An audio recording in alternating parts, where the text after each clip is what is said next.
Salut les amis, on se retrouve pour une nouvelle vidéo. N'oubliez pas de vous abonner et mettez la cloche de notification. On change jusqu'à 1 million d'abonnés.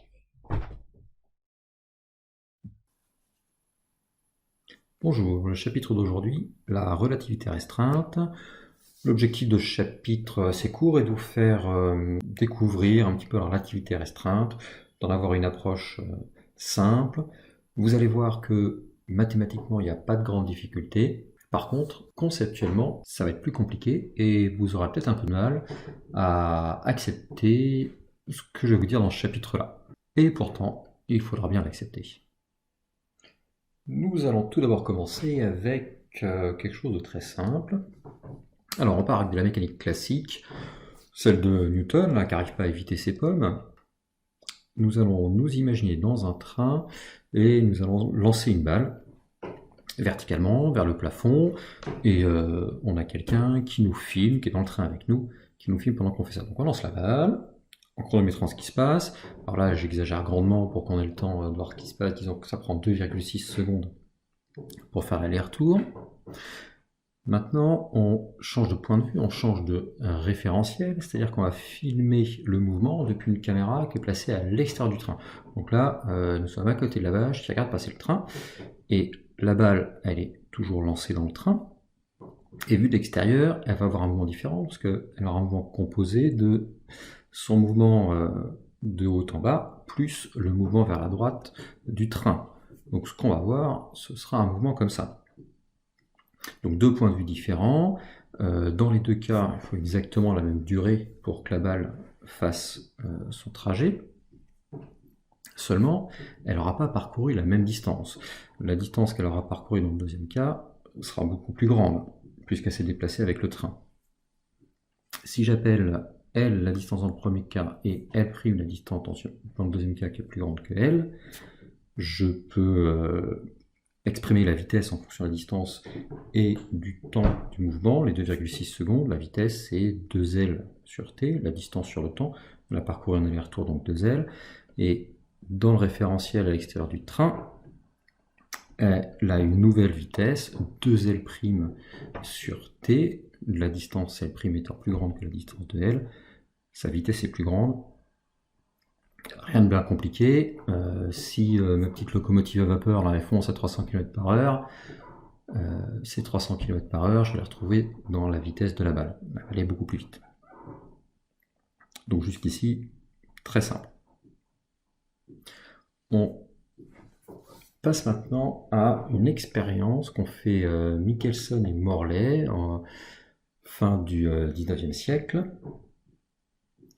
Ils disposaient d'un appareil, l'interféromètre de Michelson et Morley, qu'on a déjà vu dans le cours sur les interférences, qui leur permettait de mesurer très précisément la vitesse de la lumière, donc basée sur des interférences lumineuses.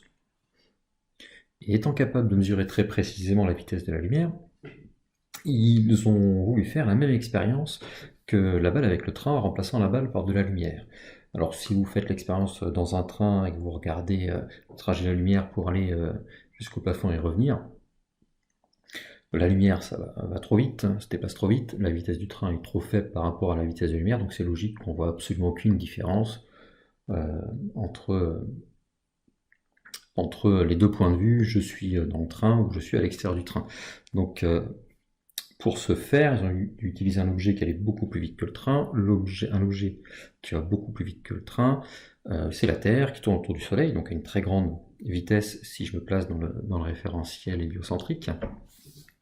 Et donc, ils ont mesuré la vitesse de la lumière dans la même direction, dans la direction opposée à la vitesse de la Terre et dans la même direction que le déplacement de la Terre.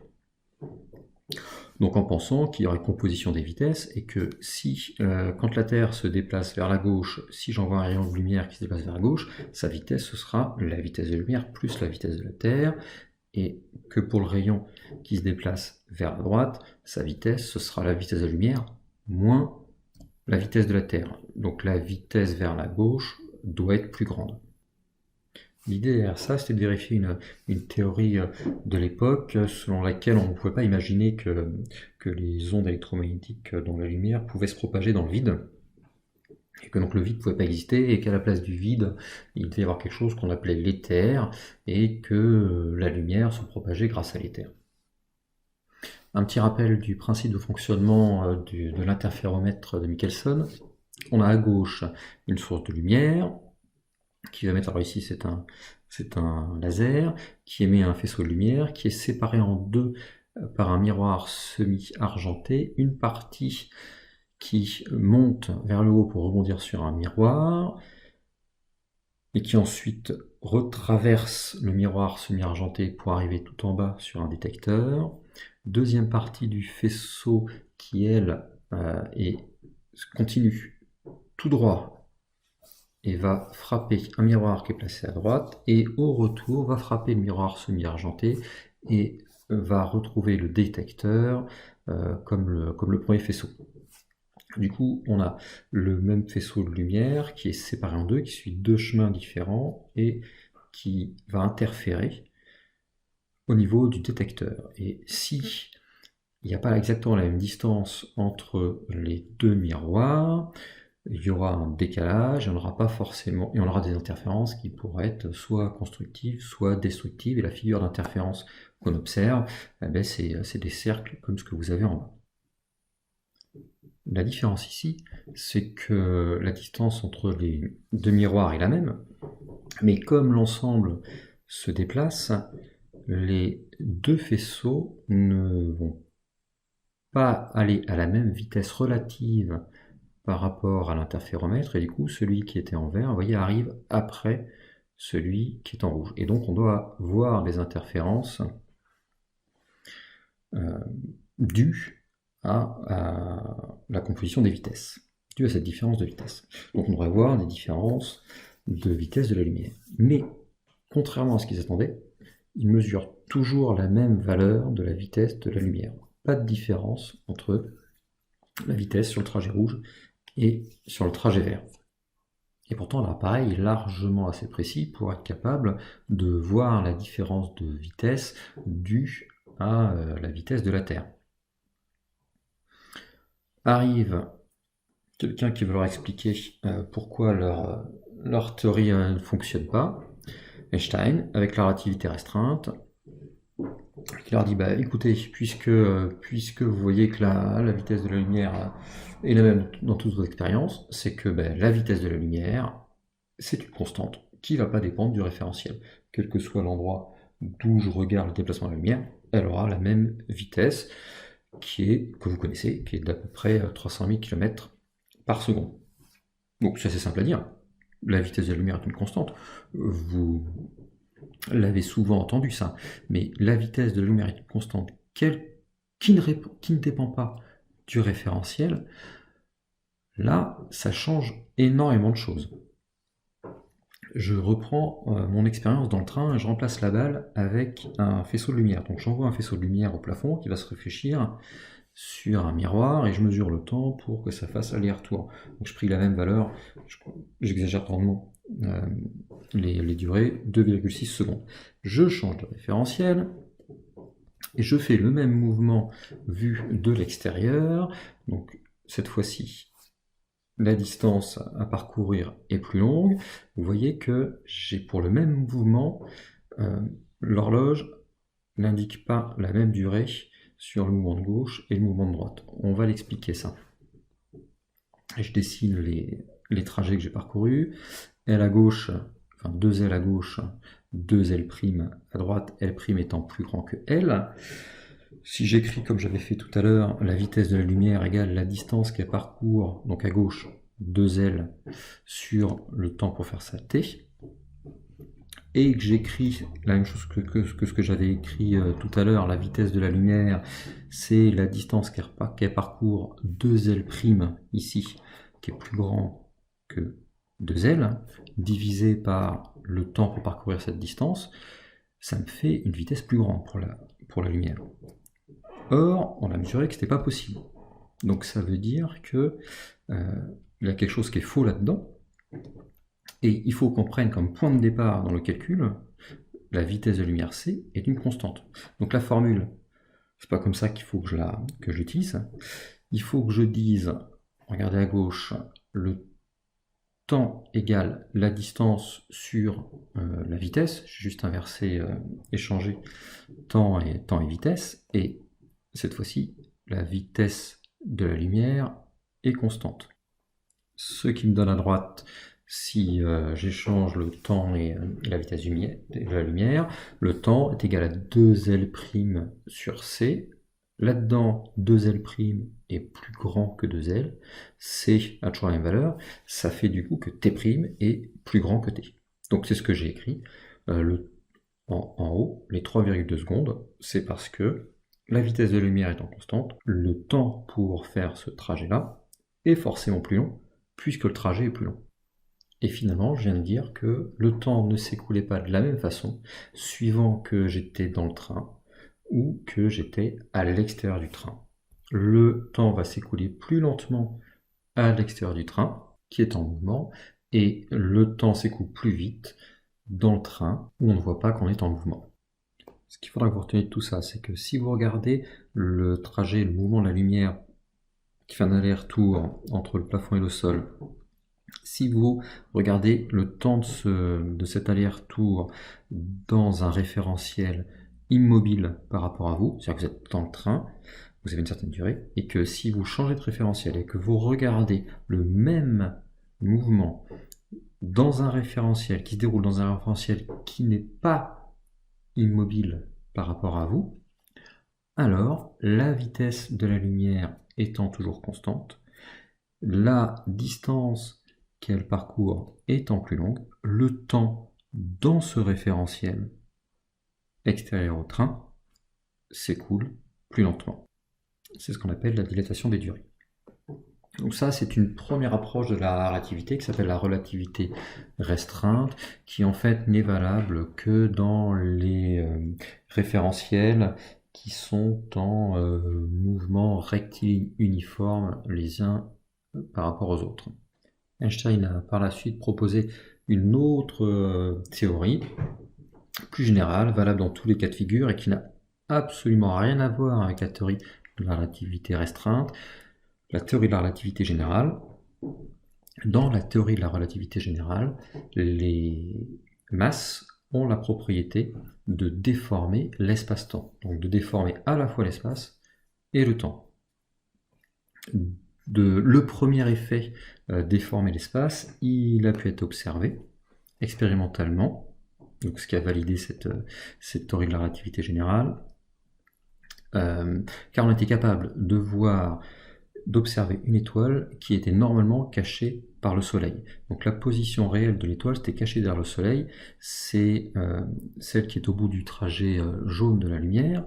Normalement, on ne devrait pas la voir, parce que si la lumière se déplace en ligne droite, elle est cachée par le Soleil, mais le Soleil étant très massif, il déforme l'espace, ce qui fait que le rayon de lumière est dévié et qu'il y a des rayons qui peuvent arriver, contourner le Soleil et arriver jusqu'à la Terre. Et donc la position qu'on perçoit de l'étoile, c'est celle en prolongeant en ligne droite le rayon qui arrive sur la Terre, donc au bout du rayon jaune. Donc on a vérifié expérimentalement le fait que les masses très massives, les très grosses masses, les objets très massifs, déforment l'espace. Et donc ils déforment également le temps, c'est-à-dire que près d'une masse très grande, le temps va s'écouler plus lentement. Pour la théorie de la relativité générale, les maths sont autrement plus complexes, donc c'est quelque chose qu'on ne peut absolument pas aborder ici. Alors, on va revenir sur le cours. Et finalement, dans ce cours, ce qu'on va faire, c'est principalement donner des définitions, définir les choses. Alors, je vais essayer de les définir du plus proprement que je peux, mais sachez que je ne fais pas les choses très proprement, sinon ce serait plus compliqué. Donc je ne fais pas les choses de la meilleure façon. Je ne les fais pas exactement comme je devrais les faire. mais ce sera la façon la plus abordable pour vous. Il arrive dans certains livres, on voit des définitions qui sont un petit peu différentes, qui sont trop simplifiées et qui du coup deviennent fausses. Parce que même si ce que je vous dis a l'air assez simple, finalement, ce qu'il y a derrière, c'est pas si simple que ça, il faut vraiment très bien définir les choses. Alors, on commence par les postulats. Donc dans le petit 1, j'ai rappelé l'expérience de Michelson et Morley. Je le redis pas, je vous laisse le lire. Et en fait, dans la théorie de la relativité restreinte, il y a deux postulats d'Einstein. Deux postulats pour la théorie de la relativité restreinte. Le premier, c'est que les lois de la physique sont les mêmes dans tous les référentiels galiléens. Et celui-là, je ne vous le redirai pas, et puis on en reparlera plus dans le cours, mais c'est un postulat très important. Les lois de la physique sont les mêmes dans tous les référentiels galiléens.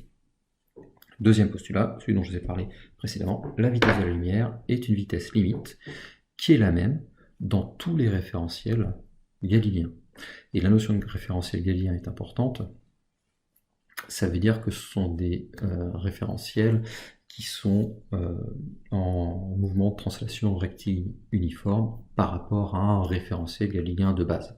Donc en fait, ce sont des référentiels qui se déplacent en mouvement rectiligne uniforme, qui ne sont pas en train de tourner, qui ne sont pas en train d'accélérer.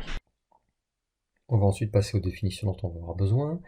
Donc déjà, le terme théorie de la relativité est restreinte. Le mot restreinte signifie que la théorie s'applique uniquement à des référentiels dont le mouvement est rectiligne uniforme pour respecter le postulat être dans un référentiel galiléen. Très bien. Et selon la théorie de la relativité restreinte, comme la vitesse de la lumière ne dépend pas du référentiel, l'écoulement du temps va dépendre du référentiel. La durée séparant deux événements dépend donc du référentiel utilisé, et là je viens d'utiliser un premier terme nouveau, événement. Alors, toutes les définitions, je commence par vous définir référentiel propre d'un objet, c'est le référentiel qui est lié à un objet. Donc le référentiel propre du train, par exemple, dans mon exemple avec la balle, c'était le train. Poser la caméra dans le train. Donc, référentiel propre d'un objet, c'est celui qui est lié à l'objet. La durée propre pour un objet, c'est la durée qui va être mesurée par une horloge qui est immobile dans le référentiel propre de l'objet. C'est ce qui se passe quand je suis dans le train. Je suis dans le train, ma mesure, je déclenche mon horloge quand je suis dans le train qui est immobile par rapport au référentiel dans lequel je suis en train d'étudier le mouvement. Et on va la noter delta t. Alors delta, c'est une différence de temps, donc une durée, entre un premier événement et un deuxième événement en fait. Définition d'un événement, c'est ce qui se produit en un point de l'espace à un instant unique dans le temps. Donc c'est quelque chose qui se produit. C'est dans cette définition d'événement que je suis pas, et de durée propre, que je suis pas extrêmement précis.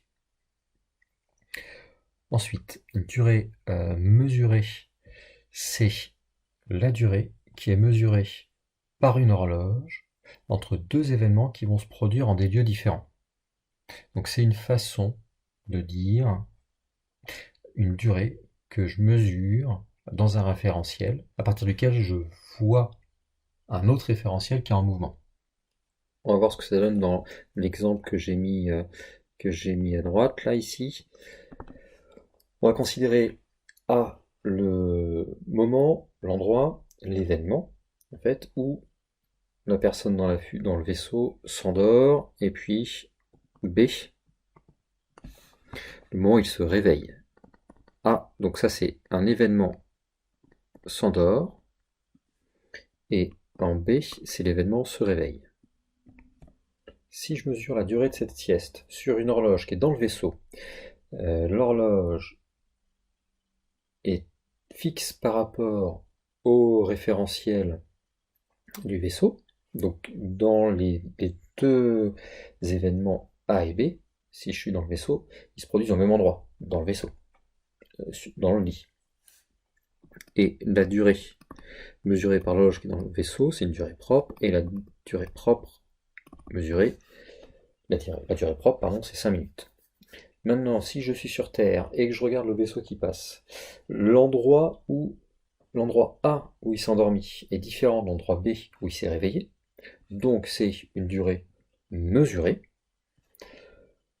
parce que les deux événements sont produits en délai différent. Donc dit plus simplement, je suis dans un référentiel fixe et je suis en train de regarder ce qui se passe dans un autre référentiel qui est en mouvement. Et dans ce cas-là, la durée mesurée, delta t mesurée, elle est plus grande que 5 minutes. C'est la même chose qu'avec la balle dans le train. A, c'est le moment où je lance la balle, B, c'est le moment où la balle retombe dans ma main, et la durée mesurée depuis l'extérieur du train était plus grande que la durée propre mesurée à l'intérieur du train. Parce que la distance parcourue par la balle quand je regarde de l'extérieur, enfin par la lumière, était plus longue. Cette durée mesurée, donc elle se note delta tm, j'avais oublié de le noter. Ici, on a notre delta tm. On peut aussi l'appeler durée impropre en opposition avec durée propre. On préfère le terme durée mesurée. Ce que vous aurez à retenir, ce que vous avez vraiment à retenir, c'est que la durée mesurée est toujours supérieure à la durée propre.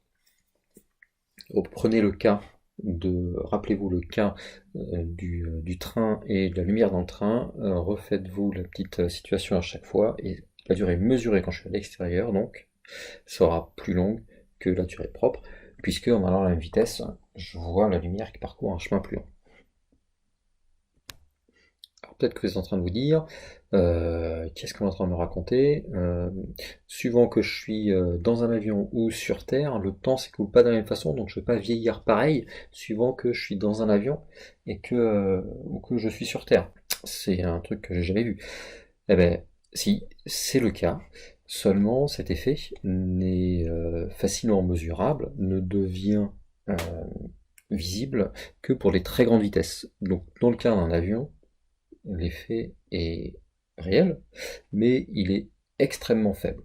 Et on ne peut le mesurer qu'avec des horloges qui sont extrêmement précises, des horloges atomiques qui vont être précises au milliardième de seconde près. Ça joue sur cet ordre de grandeur. C'est quand j'ai commencé à avoir des vitesses très grandes que cet effet va être mesurable. Et à des vitesses proches de la vitesse de la lumière, il est réellement mesurable et on en a des preuves expérimentales. Avant d'aborder ces preuves expérimentales, nous allons voir la formule de dilatation des durées. En fait, la formule qui permet de relier la durée mesurée et la durée propre.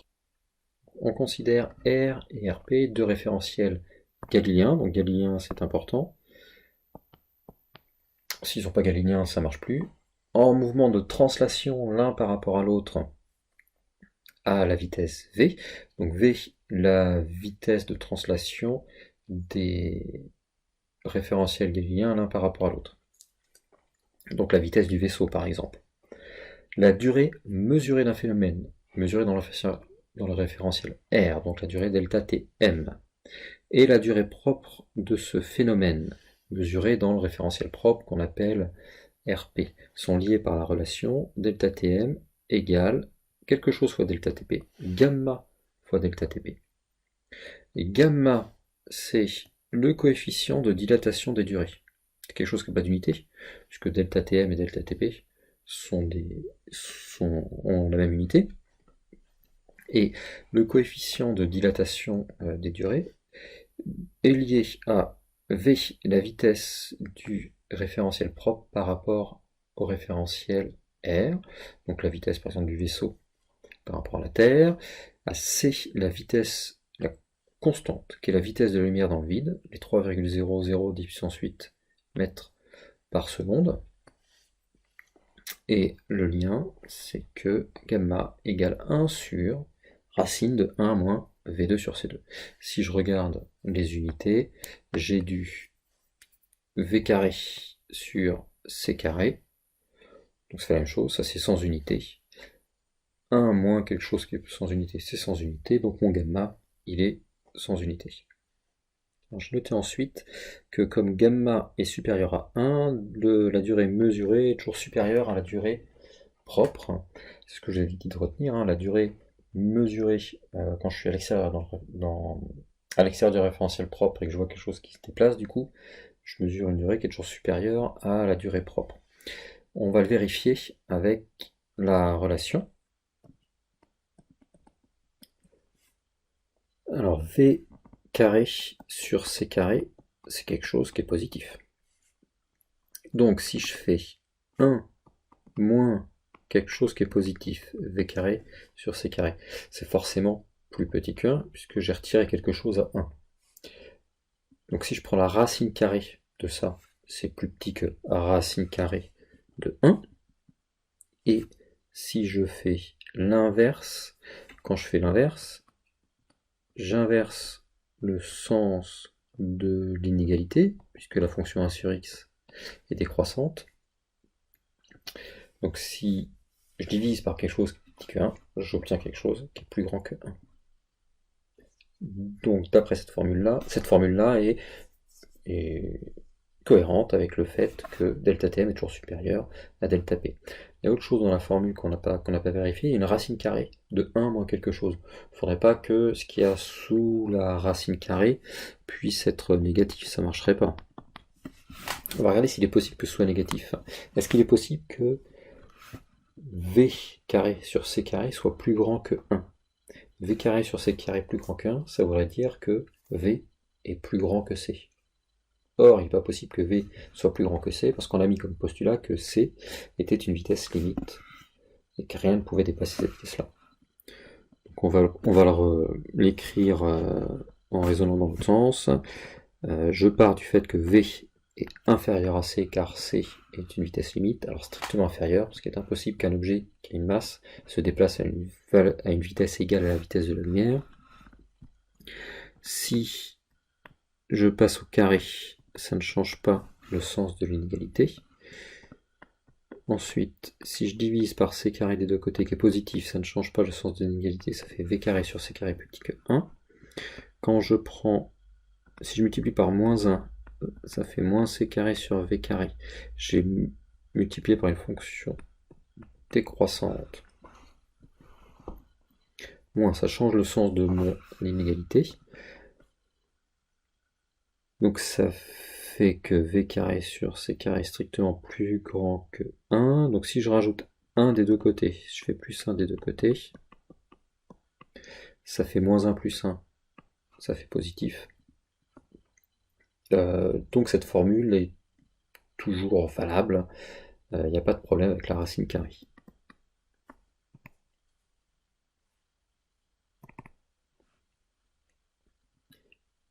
Ensuite, quelques exemples de valeurs de gamma. Je vous avais dit que l'effet n'était pas toujours mesurable, d'ailleurs jusqu'ici, vous n'aviez jamais vu cet effet de dilatation de durée. Pour que l'effet soit mesurable, il faut que la vitesse V ne soit pas trop petite devant C.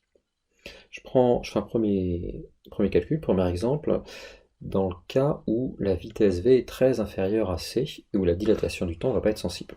Je vais prendre l'objet le plus rapide qui a été jamais construit par l'homme, c'est la sonde Helios 2. Sa vitesse est de 70 km par seconde. Une seconde, 70 km, c'est très rapide. Je calcule le coefficient de dilatation des durées entre une horloge sur Terre et une horloge qui est dans la sonde. Donc c'est 1 sur racine de 1 moins V2 sur C2. V, c'est 70 km par seconde, donc 70 km en passant en mètres 70 puissance 3, sur 3 10 puissance 8 mètres par seconde. Quand je fais ces calculs-là, attention, je n'oublie pas le carré. Souvent c'est une erreur qu'on voit quand on leur copie, d'oublier de recopier le carré, ou d'oublier à la calculatrice de copier le carré. Et quand on fait le calcul, on trouve 1,000000003. Donc mon delta Tm, c'est ce coefficient 1, plein de 0 et un 3 fois delta P. C'est une différence qui est imperceptible à moins d'utiliser des horloges extrêmement précises. Des horloges atomiques dont on parlera un petit peu après. Et là, je suis pour l'objet le plus rapide jamais conçu par l'homme. Donc, imaginez que quand je me déplace en avion, la dilatation des durées est un phénomène qui est parfaitement perceptible, même s'il existe. Maintenant, je vais prendre un deuxième exemple, un cas où la dilatation du temps est observable, où j'ai une vitesse proche de c. Donc il me faut quelque chose qui se déplace à une vitesse proche de c. Ce qui se déplace à une vitesse proche de la vitesse de la lumière sont des particules élémentaires, par exemple, comme les muons. Les muons sont des particules qui vont se déplacer à une vitesse qui est proche de celle de la lumière. Leur vitesse, c'est 99,5% de la vitesse de la la lumière. V égale 0,995 fois la vitesse de la lumière c. Alors le noter comme ça va être pratique pour le calcul. Si je calcule le coefficient de dilatation des durées, ça me fait donc 1 sur racine de 1 moins v sur c, le tout au carré. V, c'est 0,995 fois c sur c. Je peux diviser par c en haut et en bas. Du coup, ça me fait 1 sur racine de 1 moins 0,995 au carré. Quand je calcule ça, ça me donne 10. Ça veut dire que delta m, c'est 10 fois delta Tp. Delta Tm, c'est 10 fois delta Tp. Donc pour un muon, le temps mesuré s'écoule 10 fois plus rapidement que le temps propre. Donc c'est un effet qui va être parfaitement observable. Et c'est une des preuves expérimentales de la théorie de la relativité restreinte qu'on va voir ici. Alors on va voir deux confirmations expérimentales de la théorie de la relativité restreinte. La première, c'est la durée de vie des muons. Cette expérience a été la première preuve expérimentale de la dilatation des durées en 1941.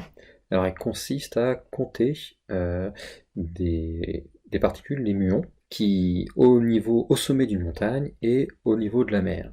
Les muons sont des particules qui sont créées dans la haute atmosphère à cause du bombardement des protons qui sont émis par le Soleil. Et ils ont une durée de vie très courte, de 2,2 microsecondes.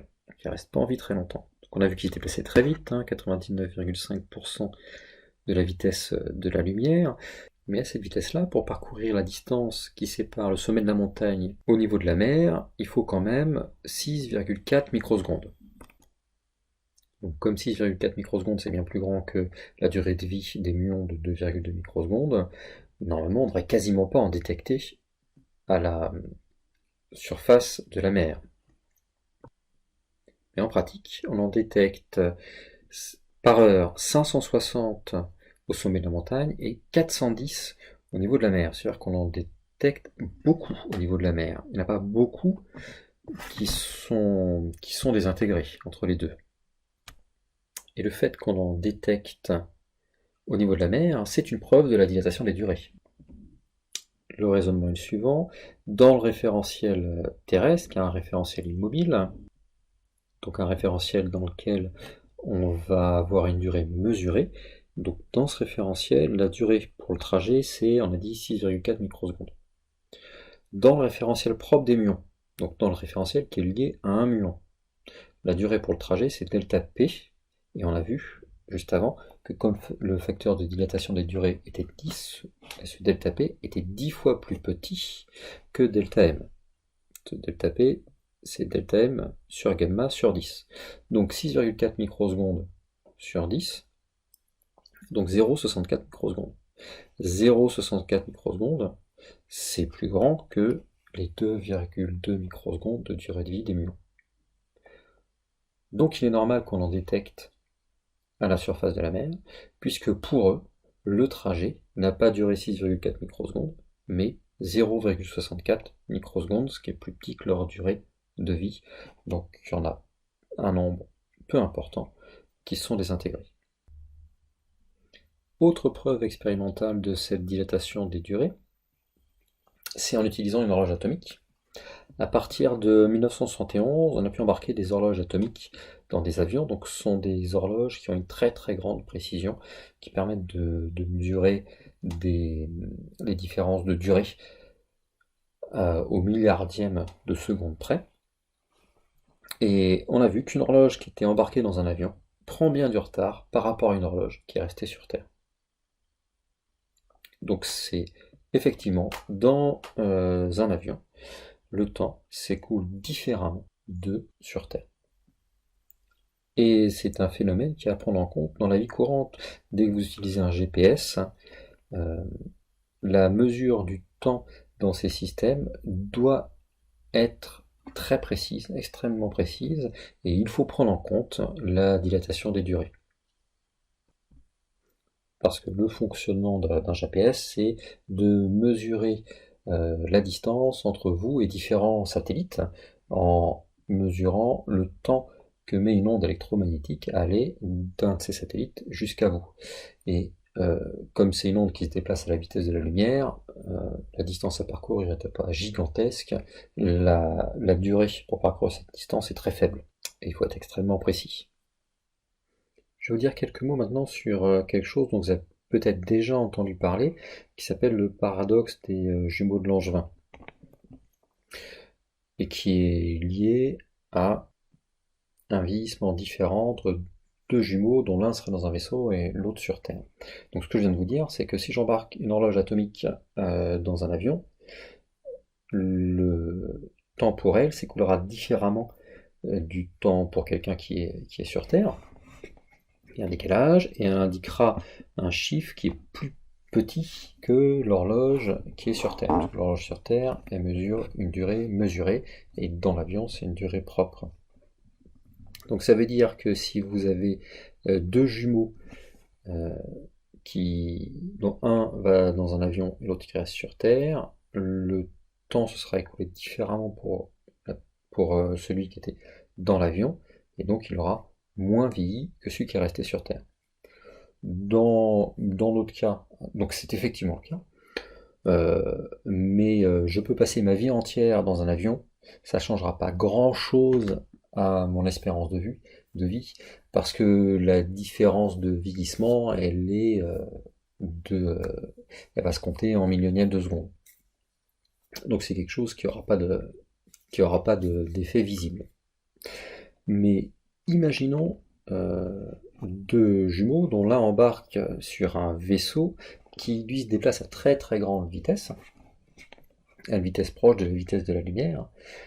Alors pour le jumeau qui reste sur Terre, le temps s'écoulera plus vite, différemment plus vite que pour celui qui est dans son vaisseau. Et quand ils se retrouveront, le jumeau qui était dans le vaisseau sera plus jeune, visiblement, que le jumeau qui est resté sur Terre. Le paradoxe des jumeaux de Langevin, il y a une critique que Langevin avait fait à Einstein en lien avec ça. Alors sa critique n'était pas du tout que sur le fait qu'un des jumeaux serait plus jeune que l'autre, mais elle était sur le fait que là, il fallait que la fusée démarre, s'éloigne de la Terre, fasse demi-tour et revienne sur Terre. Et on considère que ce qui est en mouvement, c'est la fusée, et donc c'est dans la fusée qu'on a la durée propre, et donc c'est le jumeau qui est dans la fusée qui restera plus jeune. Parce que pour lui, la durée du trajet sera plus courte. Et ce qui pour lui était un paradoxe, c'était que si on inverse le point de vue des deux, que on considère pour le jumeau qui est dans la fusée, ce qu'il voit de la Terre, c'est il voit la Terre qui s'éloigne de lui et la Terre qui revient vers lui. Donc on pourrait très bien dire que ce qui est fixe, c'est le vaisseau, et que l'objet qui se déplace, c'est la Terre. Et donc dans ce cas-là, on pourrait inverser durée mesurée et durée propre, et c'est le jumeau qui est resté sur Terre qui devrait être le plus jeune. Ce à quoi Einstein répond, non, il n'y a aucun paradoxe là-dedans, parce qu'en fait, moi, dans ma théorie, il faut que les référentiels soient galiléens, soient en translation rectiligne uniforme l'un par rapport à l'autre. Or, c'est absolument pas le cas de la fusée, puisqu'il faut qu'elle accélère pour atteindre cette vitesse, ensuite qu'elle décélère, qu'elle fasse demi-tour et qu'elle réaccélère. Donc, c'est absolument pas un mouvement rectiligne, et c'est dans ce changement c'est dans cette accélération-décélération, dans le changement de direction de la fusée, que se produit la dissymétrie. Et effectivement, même si la théorie de la relativité restreinte ne permet pas de répondre directement à ce cas de figure, puisqu'on n'est pas dans le cas de référentiel galiléen, l'expérience prouve que c'est bien ce qui se passe. Dans la suite du cours, je vous propose une justification de la formule de la dilatation des durées, donc c'est quelque chose qui est hors programme. Je vais pas le détailler ici, mais c'est intéressant à regarder et de voir que les mathématiques qu'il y a derrière sont extrêmement simples. On utilise la formule vitesse égale distance sur temps. Dans le cas de la balle dans le train, par exemple, on l'utilise encore dans le cas du mouvement qui est regardé depuis l'extérieur, où on voit la balle qui fait un trajet plus long. Et pour relier ces différentes distances entre elles, on utilise tout simplement théorème de Pythagore, et en manipulant les relations, on obtient la relation delta Tm égale le gamma delta Tp.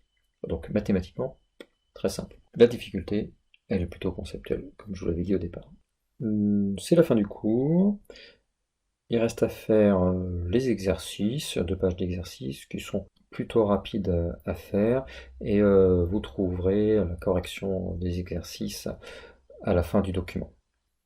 Et avec ça, on a fini ce chapitre. Je vous dis à bientôt.